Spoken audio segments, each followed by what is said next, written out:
No, I can't. Ma'am, I just want to say, but No, you had your turn. Please hold on. That one. ఇప్పుడు వరకు ప్రశ్న అడగలేని వాళ్ళు అడగండి. మళ్ళీ అదే.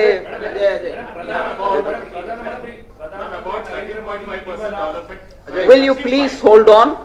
I would like somebody who's not asked a question to ask me kindly. తెలంగాణకు bulk ఇవ్వడంలో కేంద్ర ప్రభుత్వం మొండి చేయి చూపించిందని కేటీఆర్ టీఆర్ఎస్ వాళ్ళు కూడా మాట్లాడుతున్నారు. ఎలా మొండి చేయి చూపింది? అదే ఎలా మొండి చేయి చూపించింది ఒకసారి చెప్పండి. అదే అర్థమైంది. బల్క్ ఎలా మొండి చేయి చూపించింది కొంచెం చెప్పండి. లేలే అదే కేటాయించుకుంటా అదే కదా మొండి చేయి. ఏంటి మొండి చేయి ఎలాగా? Oh, wait a minute, ma'am. Let's not mutually help each other.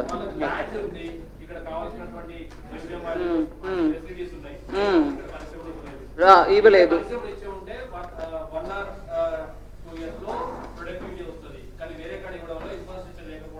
వేరే కాడ ఇవ్వడం వల్ల అనే మాట కరెక్ట్ కాదండి. అందరికి ఇస్తాం, అందరూ ఎవరికి వాళ్ళు ఇస్తాం. మీరు మీ టైంలో అది ఆ పర్టికులర్ ప్రాజెక్టు ఈ పర్టికులర్ ప్రాజెక్ట్ అంటే నేను కొంచెం వివరం తెప్పించుకొని మాట్లాడతాం మీతో. బట్ ఒకటి ఈ కాళేశ్వరం గురించి చెప్పారు చూడండి, దానికి కావాలంటే ఇంకొకటి విషయం తీసుకోండి.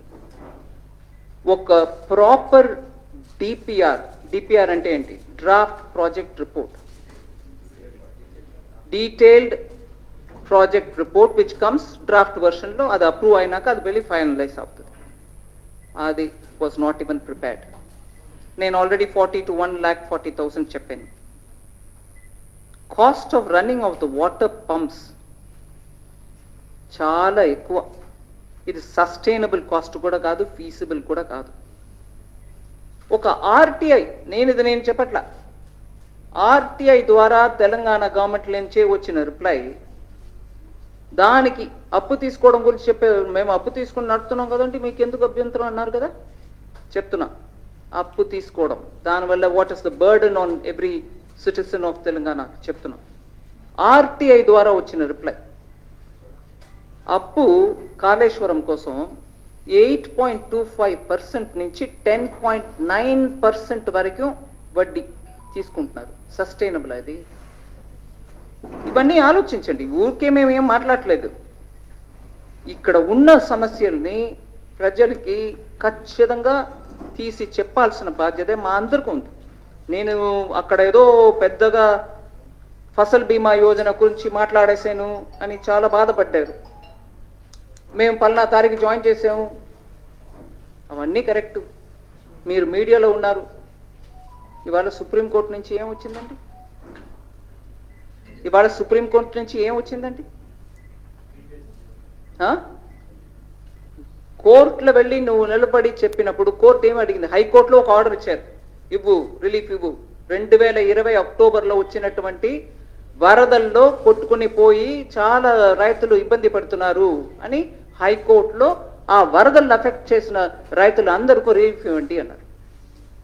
అది తర్వాత సుప్రీంకోర్టుకు తీసుకెళ్ళి, ఆ సుప్రీంకోర్టుకు తీసుకెళ్ళి తెలంగాణ గవర్నమెంట్ తీసుకెళ్ళింది ఎస్ఎల్పి పెట్టి. అక్కడ ఇంకా ఫైనల్ వర్డిక్ట్ రాలే, నాకు వచ్చేసింది నేను చెప్పాల. కానీ వాళ్ళు ఏమో అడుగుతున్నారు, మీరు ఈ మధ్యలో హైకోర్టులో ఇట్లా జడ్జ్మెంట్ వచ్చినాక మా దగ్గర ఇప్పుడు ఎస్ఎల్పి తీసుకొచ్చే టైంలో ఏదైనా రిలీఫ్ ఇచ్చారా అన్నారు. అక్కడ మన తెలంగాణ తరపున ఉన్నటువంటి అడ్వకేట్ ఏం చెప్పలే.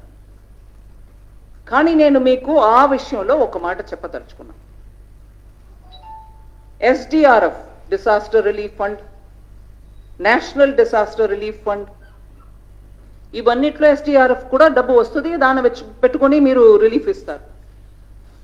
ఈ వరదల విషయంలో అక్టోబర్ 2020కి వచ్చిన వరదల విషయంలో SDRF ద్వారా కేంద్ర ప్రభుత్వం ద్వారా సెంటర్ శాంక్షన్ చేసిన అమౌంట్ 188 కోట్లు, 188 crores, 188 crores.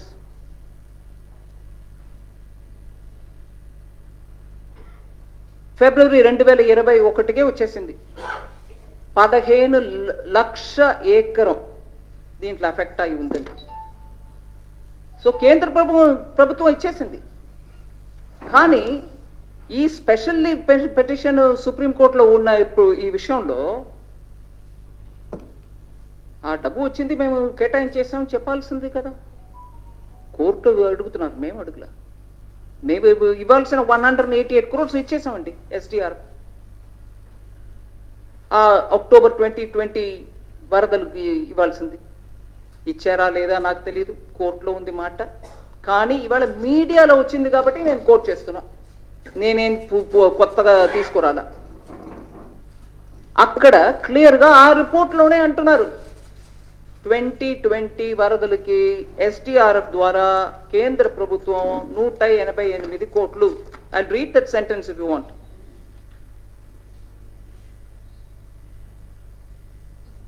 The state government had submitted in a final report to the center in October 2020, giving detailed tables establishing severe crop loss in 15 lakh acre, and that the center had sanctioned rupees 188 crore from the disaster response funds NDRF or SDR in February 2021.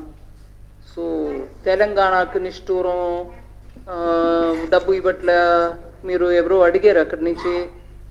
ఇవాళ వచ్చిన మాట నేను చెప్తున్నానండి, ప్రతి ఒక్కట్లో ఇదే ఇస్తూ పోతున్నాం.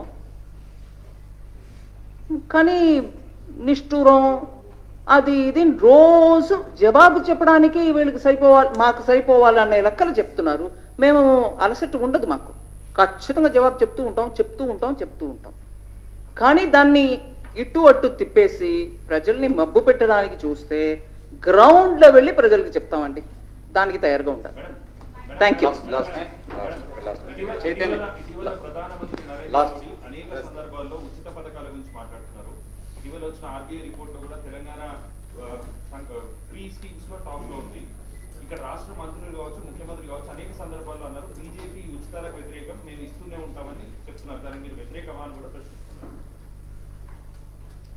ఇస్తూ ఉంటాం అంటే నేను దాని గురించి మాట్లాడటానికి ఏం లేదు. కానీ దీంట్లో ఈ చర్చలు మన అందరం భాగస్వామ్యం తీసుకోవాలి. We should become a party to this discussion. అదే నేను చెప్పేది. ఎందుకంటే ఉచితంగా ఇస్తున్నాం అని అంటే ఆ ఉచితానికి అర్థం ఏంటి? ఎక్కడో ఎవరో ఇస్తున్నారు. వాగ్దానం ఇచ్చి ఉచితంగా ఇస్తున్నాం అనంటే నువ్వు పవర్కు వచ్చినాక దానికి కావాల్సిన ప్రొవిజన్ నీ స్టేట్ చేయగలుగుతుందా, నీ దగ్గర అంత సొమ్ము ఉందా, అంత ట్యాక్స్ రెవెన్యూ ఉందా అని అసెస్ చేసుకొని దానికి కావాల్సిన ప్రొవిజన్ని బడ్జెట్లో చూపించండి. నేను ఉచితంగా 15 లక్షల రైతులకి లోన్ వేవర్ 1 లక్షం తలుచుకున్నా, దానికి ఇంత అమౌంట్, ఆ అమౌంట్ నేను బడ్జెట్లో పెట్టాను, మా స్టేట్లో అంత సొమ్ము ఉంది నేను పెడతాను అని పెట్టి చూపించండి. నేను ఉచితంగా ఇస్తాను చెప్పి వాగ్దానం, ఓటు, తర్వాత పవర్ రావడం, దాని తర్వాత ఎవరో డిస్కామ్, జెన్కో వాళ్ళు కట్టేస్తారా అంటే డిస్కామ్, జెన్కో ప్రజల దగ్గర వెళ్ళి నాకు ఓటు ఇవ్వని అడగలా, నువ్వు అడిగావు. దానికి ప్రొవిజన్ చేసే ఆ రెస్పాన్సిబిలిటీ కూడా మన దగ్గర ఉండాలి. అంత రెవెన్యూ స్టేట్లో ఉందని ముందు చూసుకో. లేదు అప్పు తీసుకునే ఇస్తాం అని అంటే అప్పుకు తగినట్టు రెవెన్యూ వస్తుందా అని మీరు ప్లాన్ పెట్టండి. అప్పు తీసుకుంటాం అంతే, తర్వాత వచ్చేవాళ్ళు చూసుకుంటారు అనే రకంగా చేస్తే అది రెస్పాన్సిబుల్ గవర్నమెంట్ కాదు. ఇవన్నీ ఇది ఒకటే కాదు, ఇట్లా ఇంకా చాలా ఆర్గ్యుమెంట్స్ ఉంటాయి, అవన్నీ కూడా రావాలి. మీడియా మనం అందరం కూడా దాంట్లో పాల్గొవాలి. Thank you. హాయ్ ఫ్రెండ్స్, మా టుడే టుమారో యూట్యూబ్ ఛానల్ చూస్తున్నందుకు చాలా థ్యాంక్స్. మరిన్ని లేటెస్ట్ వీడియోస్ కోసం వెంటనే సబ్స్క్రైబ్ చేయండి. అలాగే ఈ బెల్ ని కూడా రింగ్ చేసేయండి. మా నోటిఫికేషన్స్ అన్ని మీ మొబైల్లో వస్తాయి. అలాగే మా వీడియోస్ మీకు నచ్చితే లైక్ చేయండి, షేర్ చేయండి, నచ్చకపోతే కామెంట్ చేయండి.